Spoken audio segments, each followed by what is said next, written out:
Meine Damen, meine Herren und herzlich willkommen bei den Pretty Old Pixel. Ich heiße Alexander und ich darf euch wieder zu einer ganz besonderen Sendung heute begrüßen. Und zwar werden wir über das Spiel Eye of the Beholder sprechen. Und das werde ich nicht alleine machen, denn wir haben es geschafft, zwei der Entwickler mit dabei zu haben, Andreas und Oliver. Leider kann Andreas nur Englisch, er ist Schwede, also werden wir das ganze Interview auf Englisch führen und wie immer bin ich nicht alleine, sondern der Selma wird mich dabei unterstützen. Hallo Selma. Hallo. Hallo Oliver. Ja, hallo. And now we switch to English. Hi Andreas. Hi.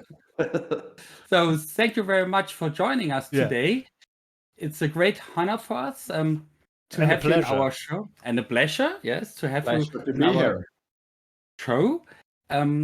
I don't know if you have seen it, but I have already 3 replays online with the game you have developed with your friends. Fantastic. And it's really, really cool. And therefore, I asked Oliver if it's possible to have an interview with both of you to get a small insight about your background, but as the main topic, the development of the game, of course, because I can tell you we have a lot of people who watch the video. So it's a content where the people are really keen to look to. So I think they are also keen to know what was the intention, why did you do it, how did you do it, and these will be the main topics then this evening. Sure, absolutely. So let's start maybe with a small introduction, Andreas and Oliver.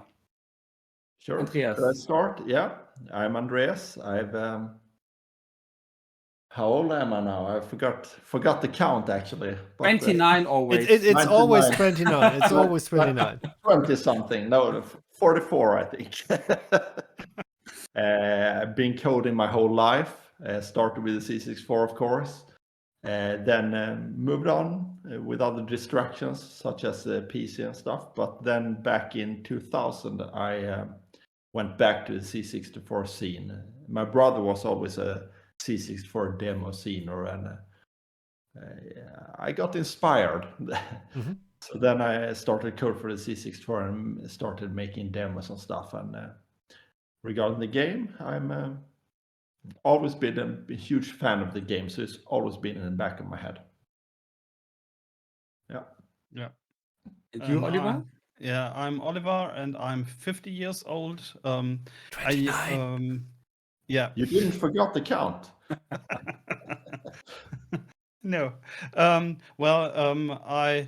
I've been addicted to video games for as long as I remember, I have to say, and I used to work in the games industry in the early 90s already, and after that I stopped doing things, and I wasn't involved for a long time with C64 or old machines. But for me, it was 2008 when it was a kickback, kind of, where I met some people from the demo scene. I already knew some people who did video games for the C64 again from the company Protovision. One or another might have heard of them. And they introduced me that there are still people interested in these old machines, and so I went to a party in Holland, which was called X, and was blown away, totally blown away. What's up? 2008, you said? Yeah. Then we won. You didn't won. You did. You had 4th place, as far as I remember, with Instinct. But Boost Design, but your current group won. Yeah. Yeah. That's true. Yeah. Well, and some years later, I got back, returned to game development, not with Andreas. Or no, it's not exactly true, because we already started with Eye of the Beholder once, somewhere 2009, 2010, and but not much, because the machine didn't have enough memory, and I moved on to other projects, did some stuff like an adventure game called Karen and the Tangled Tentacles, and some other projects. And 4 years, almost 4 years ago, the development from Eye of the Beholder started again with a new approach, which worked way better.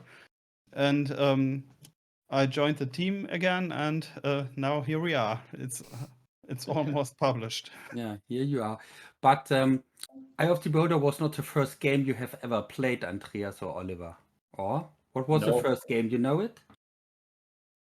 I think it was Pac-Man on the C64, the tape version, when I was 5 years old. So It at was the end of the Pong. 90s, No, that was 1989, no beginning. It was like in 85, 85. Okay. 84 even. Yeah. It was a Pong clone. Pong was the first game I've ever played.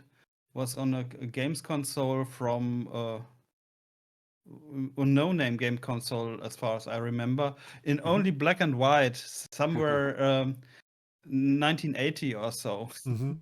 Yeah. The one with 4 games, so Yeah, football and and- stuff like that. And with a gun Yeah, doing yeah, some yeah. stuff, yeah. Yeah.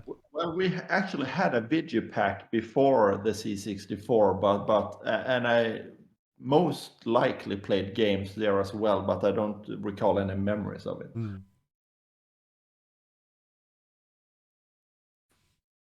And from Oliver, we know he has developed games before, but was Eye of the Beholder your first computer game you have developed, or did you develop other games or only demos?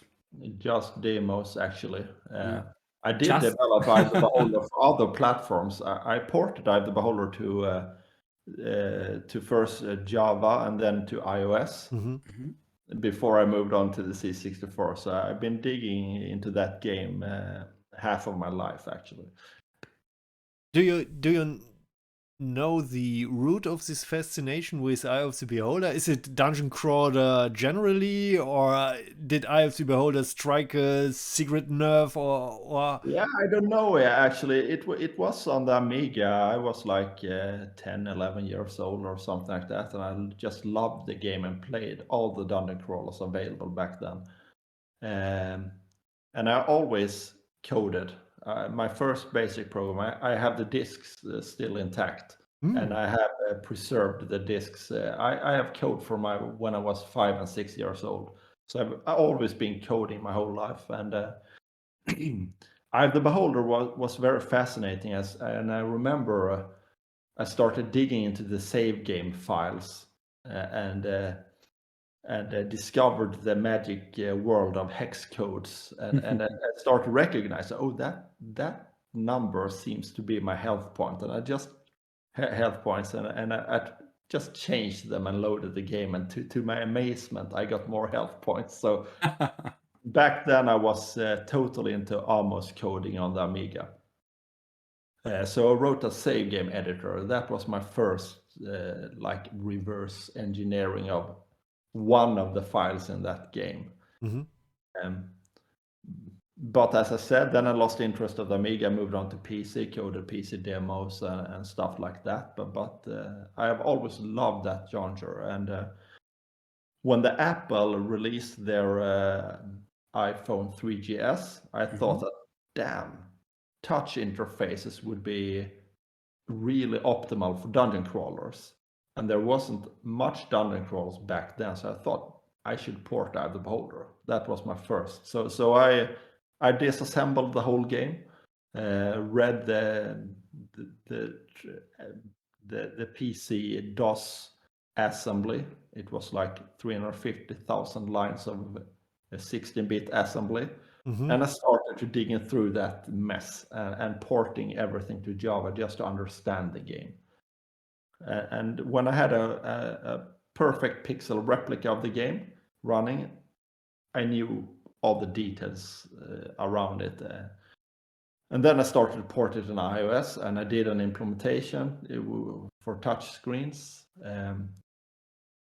and so on. And then I started to try to get the intellectual property to actually release a game on App Store, but I got turned down, so I kind of lost interest. But I had the whole game, so that's kind of the start of it.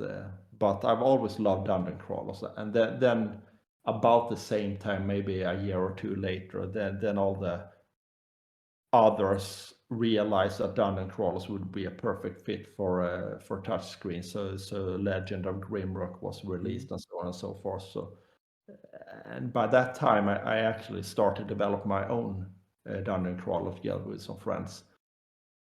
But the market got saturated very quickly, so I just dropped that project. Actually, Did you ever thought about releasing the engine, just the engine, so you had to own Eye of the Beholder and import the assets for iOS, so you just sell the engine and the assets have to be imported some other way? had some ideas, but I mean, when Legend of Grimrock was released, they upped the game 1,000-fold. I mean, yeah. nobody's interested in that old engine anymore, to be honest. Yeah. Yeah, I know. Yeah.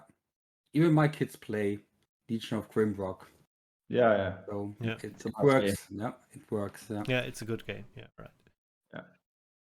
And when have you decided to make a port to the C64? Yeah, as I said, I started in the demo scene in 2004, and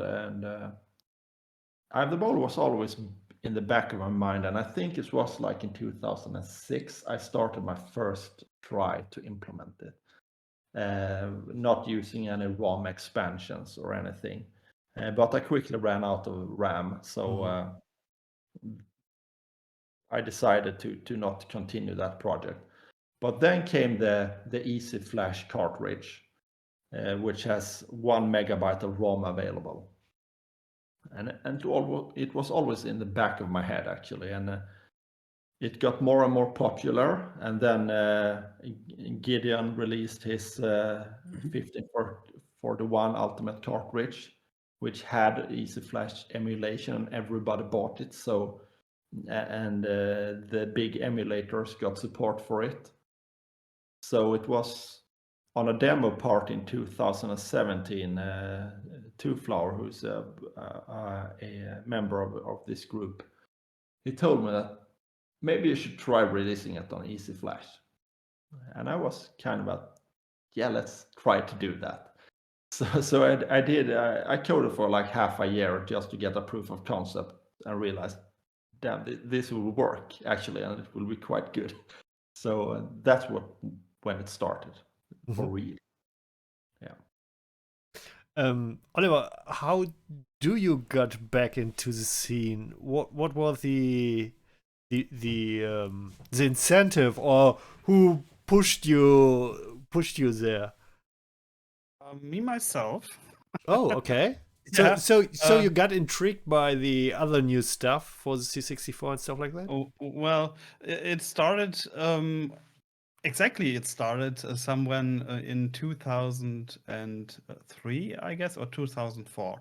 There was an event in Hamburg, or a surrounding of Hamburg, around of C64 remix music, and I moved there because there were old friends from the C64 days. From the demo and gaming development group example I wanted to meet, and there were also these Protovision guys, and I saw some of their stuff a few days later, what they were doing, and the only thing is I always stayed in contact with them, even though I didn't do some productions or so. But I knew that there were demo scene events still going on, and I've never been to one.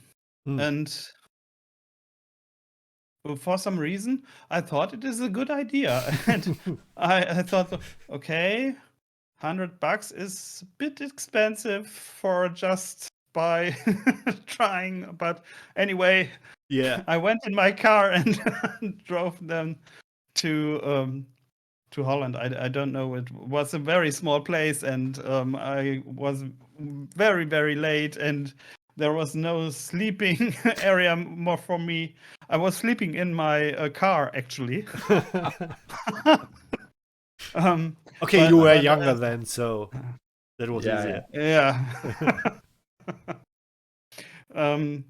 But what I saw there was super impressive. It was super impressive on various levels. Um, um, and I participated also in the graphics competition, where I thought it was a good idea. Received 8th place. At the beginning, when I get there, the only person I knew was Milo Mund from Protovision, and after the events, I knew dozens of people. Yeah. And so things started, and it became more interesting because I went to other events there, and also to Sweden. I was on the LCP, and I think it was the first time we met there. it was. Yeah. Mhm. And you started with game stuff and graphics, especially for Rainbow Arts. No, not Rainbow Arts. The first company I worked for was Magic Bytes. Right. Magic Bytes. And moved over to a company called Starbyte. Yeah, right. Starbyte. Okay. Starbyte, right. Yeah. So, but after then, after Starbyte closed, you went out of the graphic creation stuff. No, it was more shortly afterwards. I was only a few months at Starbyte. I think it was 9 or 10 months. And then I became a freelancer for some time. Mm-hmm. But the main issue back then was you weren't paid very good. And for some reason, I only got C64 projects, which is not the best thing in 1992. Yeah, I okay. have to say. But I got these jobs because I was one of the very few graphic artists who still did C64 stuff. And well, it was hard to earn enough money for Yeah. this, and so I left this. And there was another reason, because there was a very huge project. Just search for little access by Eclipse software, and this was a super big disaster at the end. Okay. And Yeah. So you got this was- frustrated and thought, okay, I quit. yeah, This is a look, fucked up business. I'm out. See ya. well, it's I say it lasts about 13 years before the other people of the team who developed it, we were talking about what to do with this, and published some of the stuff Mhm. on the internet, what we did there, and since then I'm fine with it. But it was kind of, I would say it was kind of a burnout. Mm. Yeah, I totally get that. So then you started doing C64 graphics again, just for yourself, just to Yeah. keep to train, to have fun with it. Yeah, Yeah. for 1 year, actually, I wasn't interested in doing stuff for groups at all. I just did some stills graphics, some pictures, published them here and there, and it was also in on this event in Sweden where I met the Oxyron posse, and well, one day after the party, I was a member of Oxyron. Yeah. So Andreas, so you didn't decide to go to the game industry. That was maybe your luck, but now you're some kind of part of it now. I started actually when I left high school. I think it's called high school. I was 18 years old. I didn't do anything. I didn't want to join the army, so I just slacked, waiting for the autumn to arrive to begin studying studying computer science at the university. Mhm. At the same time, my 7-year-old brother Daniel turned out of Horizon. He worked for a company called Netch in 1997. That was one of the first companies in Sweden that did more advanced internet stuff. Mhm. And I just out of the blue, I asked him, how does this work? How do you do dynamic web stuff? I was just kind of interested. And he taught me the basics of how to receive events from a browser and how to render the HTML code. So, and as said, I didn't do anything. It was summer holidays. I was up late at night as usual. So I started to code that night. And I did an online Minesweeper game and a Othello game, and I think it was some other game online. And the day after, I showed my bro, who worked for this company, and he showed it to their project leader, and the project leader called me like 3 p.m. in the afternoon. I was still asleep because I've been coding all whole night, and asked if I wanted to start working for them. So I said, yeah, well, sure, absolutely, let's do that. So I went into the web industry, in the early web industry, and did some of the very first e-commerce sites in Sweden, things like that. And things just moved on until early 2000, where the IT crash came. Just before that, I actually switched a company. My brother switched to another company who worked with more embedded programming. They wanted to revolutionize the IPTV industry. IPTV in 1999 was unheard of. Non-existent. Yeah. Non-existent. We were like 10 years too early. So Yeah, we had you were.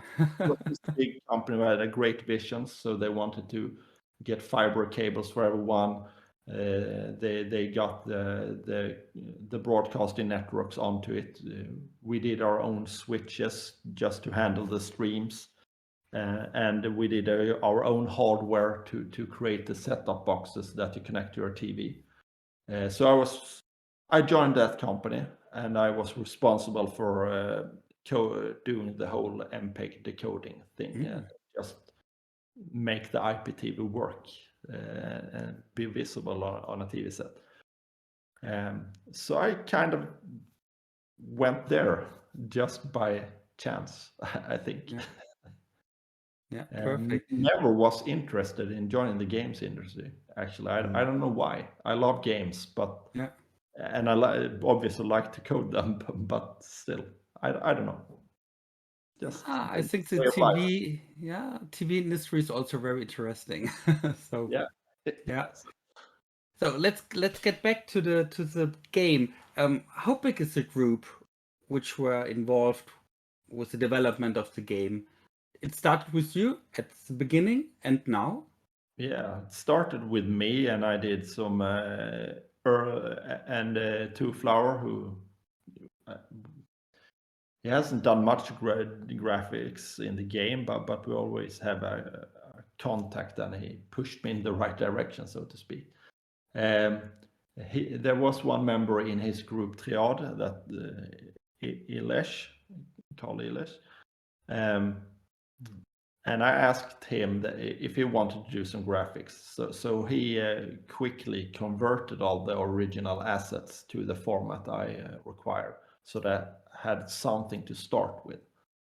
And you, Oliver, you had the logo from way back.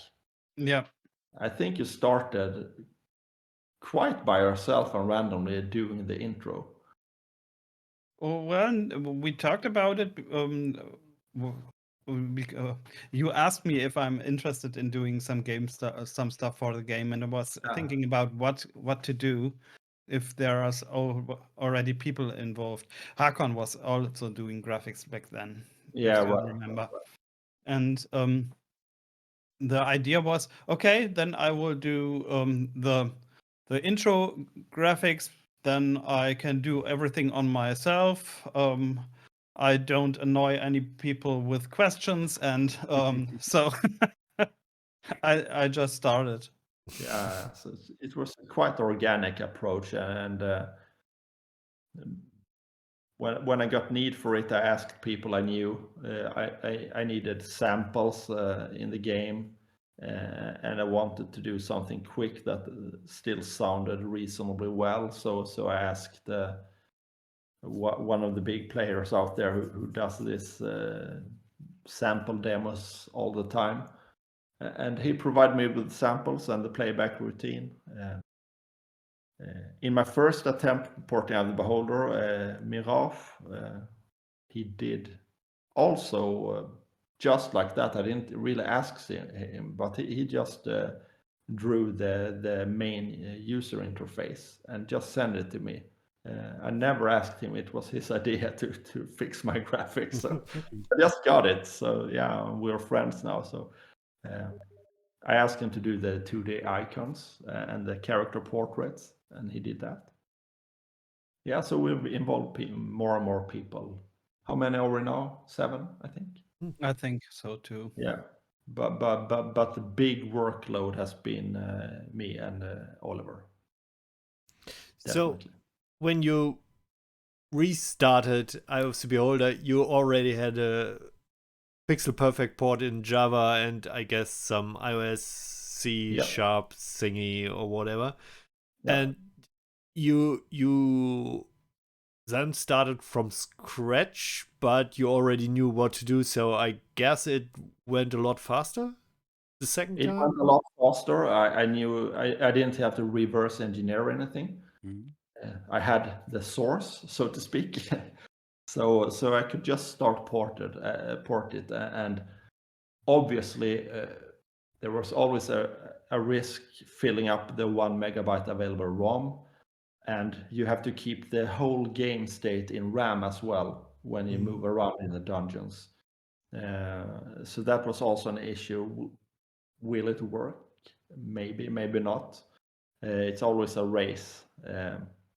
So there were technical issues that I really couldn't know beforehand. I just had to try, knowing that I might fail after 2 years, but let's try. And I filled up the ROM and RAM on many occasions, and I had to do workarounds for that. Like, for instance, you have the automap feature. That automap has to know what cells you have visited and what cells you have not visited. There are 12 levels, and they are 32 by 32. So a naive approach would eat 12 kilobytes of game state, which you obviously can't afford. So they are compressed in real time. When you switch level, all that data is compressed and stored to RAM, and then when you move to another level, that level data is decompressed. You have all the states for all the monsters where they are. There are like, I think it's 600 items, their locations. All that you have to keep in RAM all the time. So that has been an issue from the start, actually, being too tight on RAM.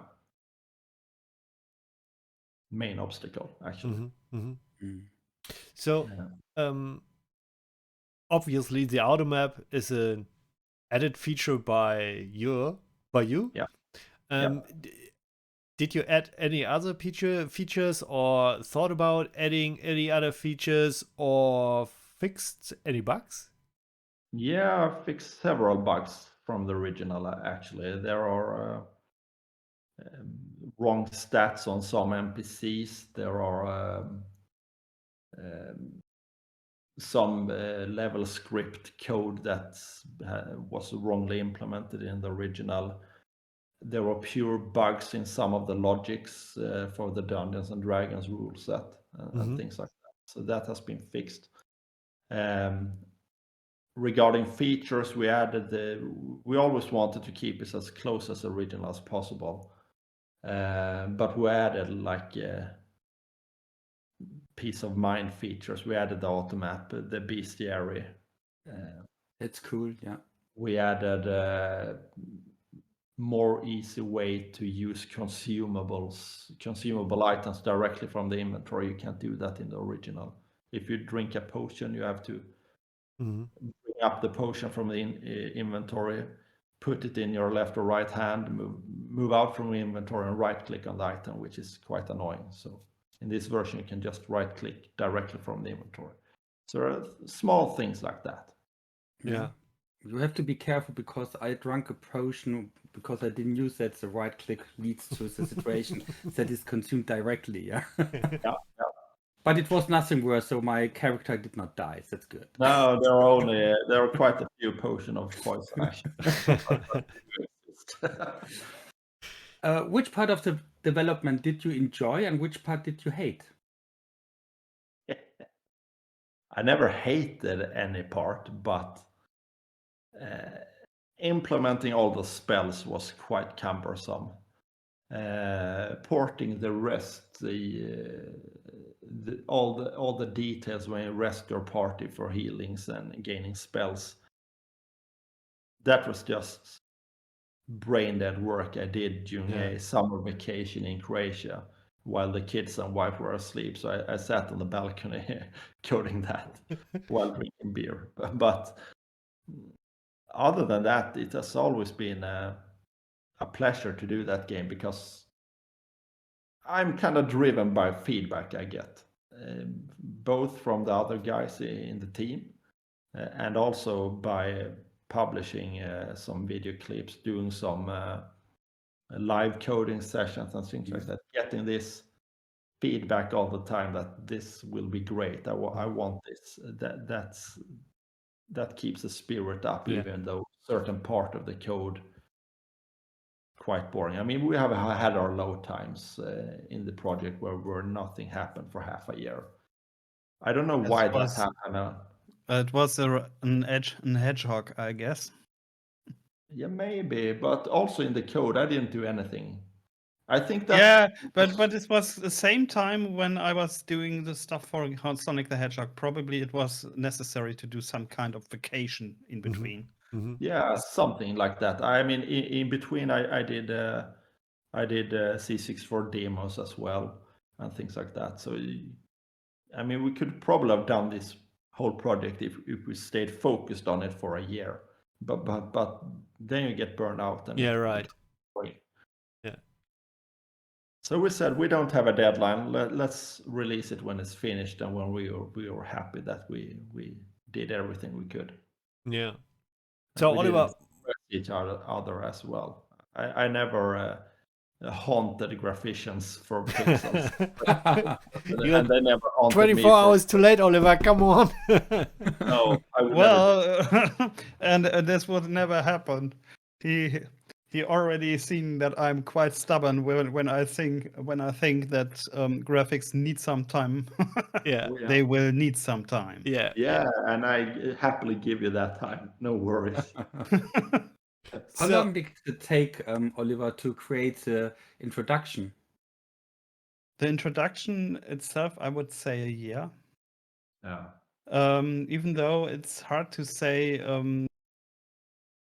because there were parts which take way more time than others. There is a tunnel sequence you can see where you are going through at the end, and this part alone, I was constantly working on the graphics for about 4 months. Yeah, that was until hard work. Yeah. But my highlight is something different. My highlight is the scene from the space to the place where the people go into the building. Yeah, the zoom effect, that's really and cool. I remember when that came into my mind because we were at a demo party. What was it at X? I think it was at X. You were still doing some demo stuff, and I was thinking, this must work. And I think with my approach, I get it more fluid than the original. And also Oliver, he released all the graphics. did a fantastic job of handing over the graphics to me with very detailed specification, exactly how I should render it. So for me, it was like just start code it, but actually the intro and exit sequence alone the code consists of almost 15% of the whole code base. So it's like coding a big demo. Actually, there are a lot of tricks you have to consider, a lot of sprite multiplexing and things like that, and timings. And then also, I don't know why, but I always wanted it to work on all the setups, so it's everything is compatible with the old and new NTSC VIC chips, the PAL VIC chip, and also the Argentinian Dream VIC, which was supporting all those modes was quite a pain in the ass for the intro, because there are such delicate timing on many occasions in that graphics actually.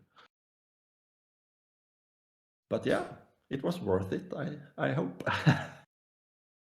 I think so. Yeah, it is. definitively. So, Oliver, was the intro the biggest part of the game for you, or the hardest part, or? The hardest part, probably yes, because I have to think about every scene individually, how this might work. Yeah, Because it's not just doing pictures. Also, it was as Andreas said, a kind like a demo. yeah, concept. right. But it was not the biggest part. The biggest part actually was to redo the whole in-game graphics, because it was about 1.5 years or even more. I cannot remember how much time. There are a lot of assets to pixel. Yeah, and the original assets were just ports from the Amiga version or PC version.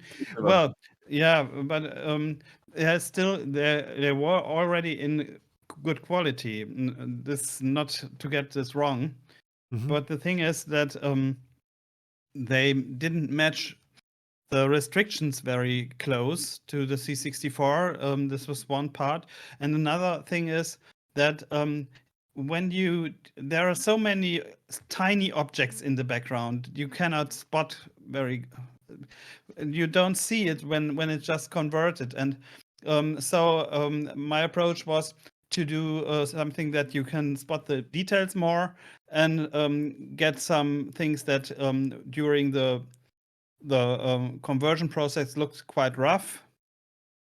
That this looks better.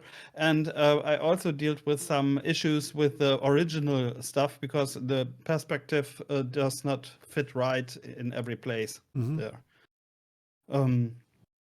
Yeah. And so it lasts for a long time, and then there are some things which always happens in such development processes, that you think you are done, and then it's, well, here's this door animation nobody dealt with.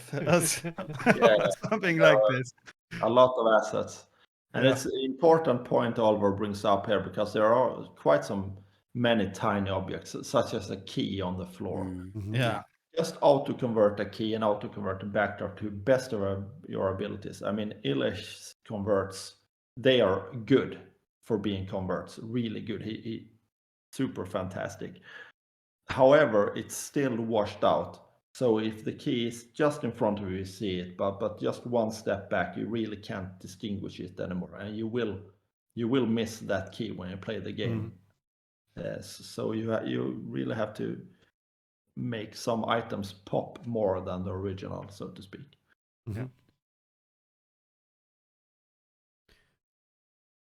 Andreas, Oliver, what was the biggest unexpected surprise during the development?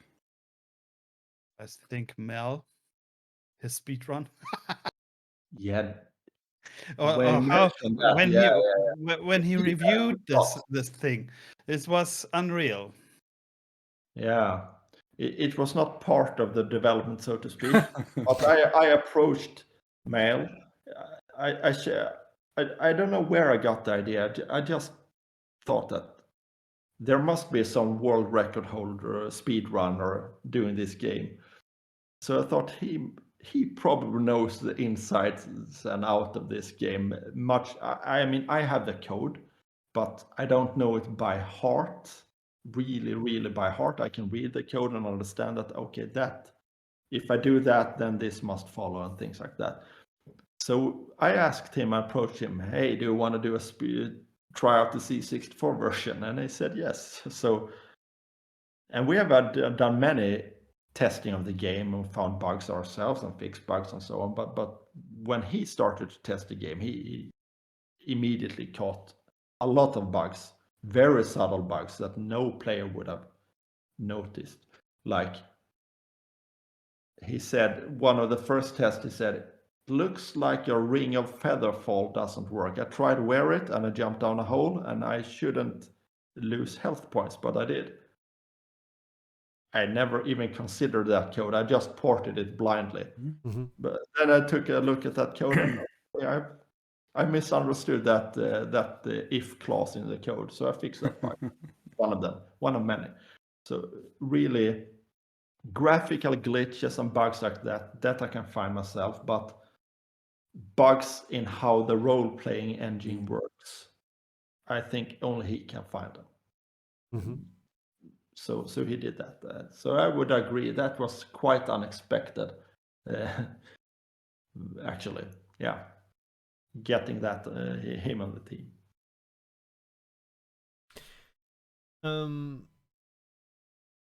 I think that were my questions. Alexander, do you have some leftovers? Yes. Okay. 2 additional questions. So, I mean, that's more a rhetorical question, I guess. Which is your most favorite version? PC, Amiga, or C64? I'm biased, but I of course like our version best. But the version I played most was on Amiga. So that's and it also has the much better intro and exit music. It has better samples. It does have the end sequence. The DOS version doesn't, and things like that. So the Amiga version was my favorite before this one. And Oliver? Straight up C64 version, I have to say. Yeah. Especially in a C128 setup, because this is just awesome with this dual screen setup. I've seen it 2 weeks ago, first time on real hardware, where somebody took a photo with 2 1084 screens next to each other, and this is something I thought was, this is just amazing. This is just badass, just to show. Yeah, it is quite badass. Yeah. So what are your next plans? So I discussed with Selma if we could make a wish. Yeah. And my personal wish would be Skyrim on C64. Mm-hmm. And Selma, what was your My personal wish would be, please fix Eye of the Beholder 3. Yeah. I'm kind That's of easygoing. set up with Eye of the Beholder, but yeah, the coming stuff here is, of course, to create this physical version of the game.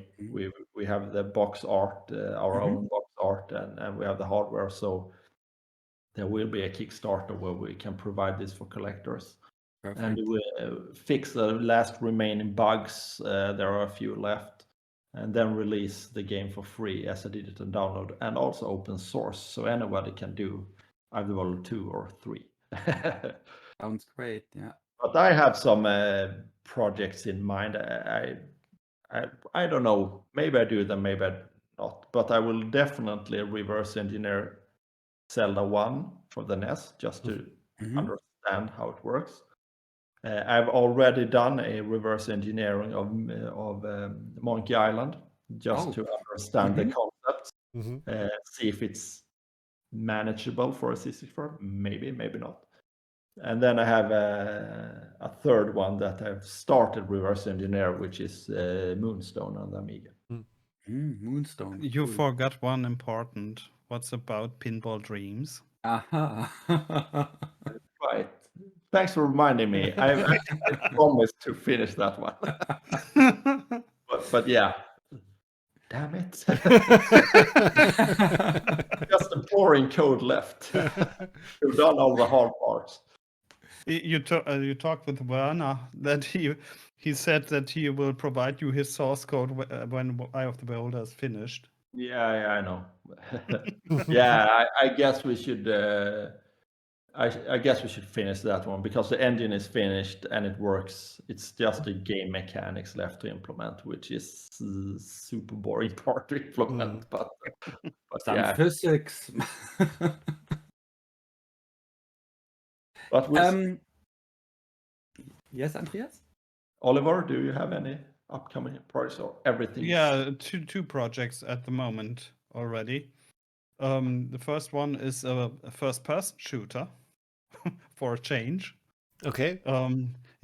Which is called the Red Serpent Invasion. We the team behind this already posted already released a tech demo. Oh, okay. Cool. It's about a month ago. For 64? Yeah. Yeah. Or being a C64 first-person shooter, it's the best one there is. Yeah. Quite amazing. Yeah. And the other one is the sequel to the Karen and the Tangled Tentacles adventure game, which will be probably a similar project in size as Eye of the Beholder. Yeah. Yeah. And you will need my new hardware for that. Yeah.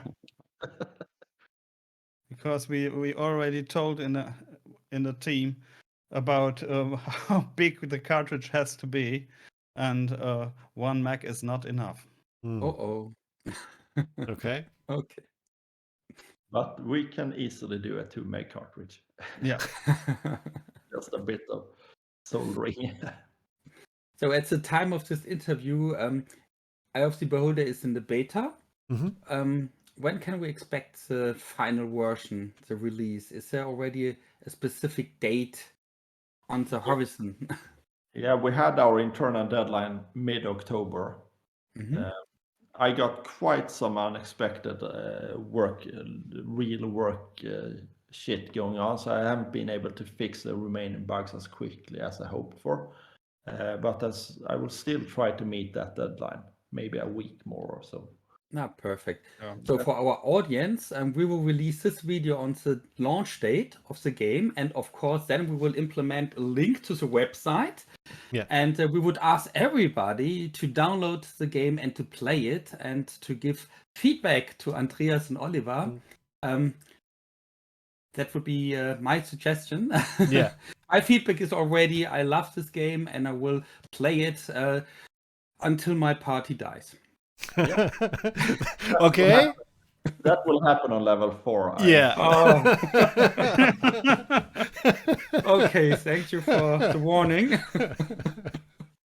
If there are spiders, run. Spiders. I'm the big spider hunter at home. Doesn't matter. So, thank you very much for your time, Andreas and Oliver. It was a great pleasure to have you in our show. And I think we have learned a lot about the process and the background of the development of this game. And as I already said, please go to the website, please download the game, and please play this game. It's really worth each second you play it. Yeah. Thank you so much. Thank you. Yeah, also we will include links to Andreas and every other channel we can find is related and linked to you. And hopefully I will have some links available then for the Kickstarter that you might. Yeah, please. Yeah. Please. Yeah. You have already one who will be part of the Kickstarter, so it's me. Yeah. Maybe I'm the number one. First backer, I can sign your box. Perfect. I will insist on it. Yeah. Yeah, he will. He will. So thank you very much for the time, and Dear viewers, thank you for your time. Vielen Dank für die Zeit, die ihr aufgebracht habt bei uns. Wir würden uns freuen, wenn ihr weiterhin einschaltet bei dem Pretty Old Pixel. Nicht vergessen, jeden Dienstag Streamtag, Blätterabend, bei dem Selma und ich ab 20 Uhr bei Twitch durch eine alte Computerzeitschrift blättern. Und Oliver Das ist bestimmt immer- auch mal wieder. Und Oliver auch mal Kommt wieder. schon vor, wahrscheinlich, ja. Ja. Hoffen wir mal. Einer der Highlights in der Woche von uns allen. Bis dahin wünschen wir euch alles Gute, bleibt gesund. Bis bald. Tschüss. Bye. Tschüss.